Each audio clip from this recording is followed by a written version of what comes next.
Hello everyone, आज हम लेकर के आए हैं आप सभी के लिए नेशनलिज्म इन इंडिया से जितने भी इंपॉर्टेंट डेट्स बनते हैं आपके 2025 के बोर्ड एग्जाम के लिए, वो सभी इंपॉर्टेंट डेट्स हम एक ही वीडियो में कवर करने वाले हैं। तो चलिए शुरू करते हैं बिना किसी देरी के। सबसे पहले जो डेट है वो है 1914 से लेकर के 1918। याद रखिएगा कि फर्स्ट वर्ल्ड वॉर हुआ था 1914 से लेकर के 1918 के बीच में। और इस फर्स्ट वर्ल्ड वॉर में आप सभी पढ़े होंगे कि दो पावर लड़ती है, सेंट्रल पावर और एलाइड पावर, और इसमें एलाइड पावर जीत जाती है। दोनों वॉर में, वर्ल्ड वॉर में एलाइड पावर ही जीतती है।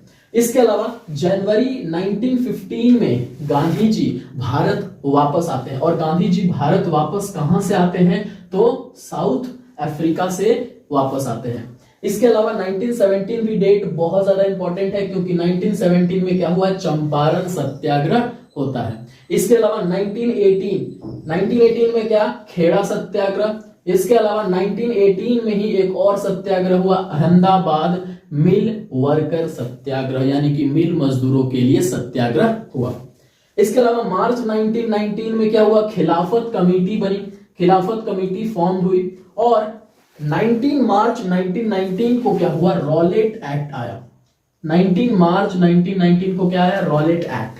और ये रॉलेट एक्ट जो है इसको ब्लैक लॉ भी कहा जाता है। रॉलेट एक्ट बना कहां, ये भी याद रखना है, इंपीरियल लेजिस्लेटिव काउंसिल ब्रिटेन में ये लॉ बनी, ठीक है। और इसी के विरोध में गांधी जी क्या करते हैं? 6 अप्रैल 1919 को नेशन वाइड हड़ताल करते हैं, ठीक है। और 13 अप्रैल को इसी रॉलेट एक्ट के कारण से ही जलियांवाला बाग इंसिडेंट होता है। और इस जलियांवाला बाग इंसिडेंट में काफी ज्यादा लोगों की मृत्यु होती है। इसके अलावा ये देखिए, ये जो अगला डेट है, ये आपके डेट जो है वो मैप के लिए, मैप वर्क जो आपके आते हैं उसके लिए भी काफी ज्यादा इंपॉर्टेंट है कि सितंबर 1920 में इंडियन नेशनल कांग्रेस का कौन सा सेशन हुआ था? कलकत्ता सेशन। उसी प्रकार से दिसंबर 1920 में आईएनसी का, यानी इंडियन नेशनल कांग्रेस का कौन सा सेशन हुआ था? नागपुर सेशन। ये पूछा जाता है हिस्ट्री से मैप क्वेश्चन। इसके अलावा जनवरी 1921 में नॉन कॉपरेशन मूवमेंट स्टार्ट हो गया। और ये जो नॉन कॉपरेशन मूवमेंट है 1921 और 1922 तक चलती है, लेकिन आखिरकार 1922 में ये खत्म क्यों हो जाती है? क्योंकि 1922 में एक इंसिडेंट हो जाता है, और उस इंसिडेंट को हम लोग कहते हैं चौरी चौरा इंसिडेंट। चौरी चौरा एक जगह है गोरखपुर में, गोरखपुर यानी उत्तर प्रदेश। वहां पर क्या हो जाती है? इस चौरी चौरा नाम की जगह पर 22 पुलिस वालों को जिंदा जला दिया जाता है। और ये सब खबर सुन के जब उनको लगता है, गांधी जी को लगता है कि यहाँ पर वायलेंस हो रहा है नॉन कॉपरेशन मूवमेंट में, तो वो नॉन कॉपरेशन मूवमेंट को वापस ले लेते हैं और कोई भी आंदोलन करने के लिए नहीं कहते हैं। तो इसी चौरी चौरा इंसिडेंट के बाद क्या हो जाता है? नॉन कॉपरेशन मूवमेंट खत्म हो जाता है। नॉन कॉपरेशन मूवमेंट स्टार्ट हुआ जनवरी 1921 में, और 1922 में क्या हो गया? चौरी चौरा इंसिडेंट के बाद नॉन कॉपरेशन मूवमेंट खत्म। 1928 बहुत इंपॉर्टेंट साल है, क्योंकि 1928 में क्या हुआ? साइमन कमीशन भारत में आते हैं। और इसके अलावा दिसंबर 1929 लाहौर सेशन ऑफ आईएनसी।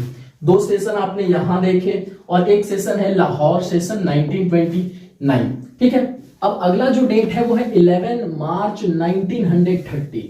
इस दिन क्या हुआ? डांडी मार्च स्टार्ट होता है। डांडी मार्च क्या है? डांडी मार्च इसलिए शुरू किया गया ताकि अंग्रेजों के द्वारा जो नियम कानून बनाए गए हैं उन सभी को तोड़ा जाए, और जैसे ही नियम कानून तोड़ा जाएगा तो वहां से सिविल डिसओबीडियंस मूवमेंट स्टार्ट हो जाएगा। तो डांडी मार्च स्टार्ट हुआ कहां से? तो डांडी मार्च स्टार्ट होता है साबरमती आश्रम से, ठीक है। साबरमती आश्रम से गांधी जी अपने 78 बहुत ही ज्यादा विश्वासी आदमी के साथ क्या होते हैं? साबरमती आश्रम से निकलते हैं। किस साइड निकलते हैं? डांडी यात्रा पर निकलते हैं, डांडी नाम के जगह पर निकलते हैं। और डांडी नाम की यात्रा पर वो कितने दिन में पहुंचे? तो 24 दिनों का वो यात्रा करते हैं। कितने माइल्स का यात्रा करते हैं? तो 240 माइल्स का यात्रा करते हैं। और इस 24 दिन में हर एक दिन 10 माइल चलते थे। 240 माइल पूरा किए 24 दिन के अंदर। और जब वहां पर पहुंचे तो वहां पर सॉल्ट लॉ को तोड़ा गया गांधी जी के द्वारा। सॉल्ट लॉ क्या था? ब्रिटिशर्स ने एक लॉ बनाया था कि जो नमक है उसको सिर्फ कौन बनाएंगे? तो ब्रिटिशर्स ही बनाएंगे। भारतीय लोग नहीं बना सकते हैं। तो उसी लॉ को यहां पर गांधी जी के द्वारा तोड़ा गया और भारतीय लोग यानी कि गांधी जी ने क्या किए, वहां पर सॉल्ट बनाई। और उसके बाद क्या हुआ, जैसे ही सॉल्ट लॉ को तोड़ा गया उसके बाद से कौन सा मूवमेंट स्टार्ट हो जाता है, सिविल डिसओबीडियंस मूवमेंट स्टार्ट हो जाता है। ठीक है, उसके बाद 1930 भी बहुत ज्यादा इंपॉर्टेंट ईयर है। डिप्रेस क्लास के लिए एक एसोसिएशन बनाया गया था 1930 में। 5 मार्च 1931 गांधी और इरविन जी के बीच में समझौता हुआ, लॉर्ड इरविन के बीच में क्या हुआ, समझौता हुआ। और जैसे ये समझौता होता है तो जो सिविल डिसओबीडियंस मूवमेंट है, सीडीएम है यानी कि, तो ये जो मूवमेंट है वो क्या हो जाता है, खत्म हो जाता है, सिविल डिसओबीडियंस मूवमेंट खत्म।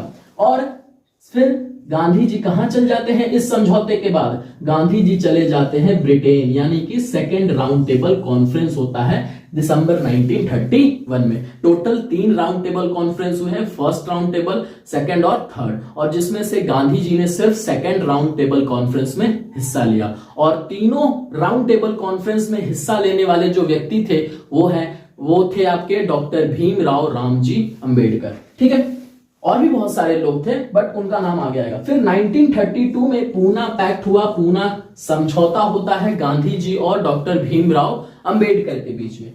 अब देखिए 1932 से लेकर 1934 यहां पर क्या होता है, जब गांधी जी वापस आते हैं ब्रिटेन से तो दोबारा सोचते हैं, यहां पर देखते हैं यह कि बहुत ज्यादा यहां पर क्या हुआ है, गलत चीजें हुई है, बहुत सारे लोगों को क्या कर दिया गया है, जेल में डाल दिया गया है। ठीक है, और साथ ही साथ इंडियन नेशनल कांग्रेस पार्टी को भी क्या कर दी गई है, इलीगल कर दिया गया है। ठीक है, जिसके कारण से गांधी जी सोचते हैं कि यहां हमारे साथ धोखा हुआ है, लोगों को मारा पीटा जा रहा है, जिसके कारण से सिविल डिसओबीडियंस मूवमेंट को दोबारा स्टार्ट करने की कोशिश करते हैं।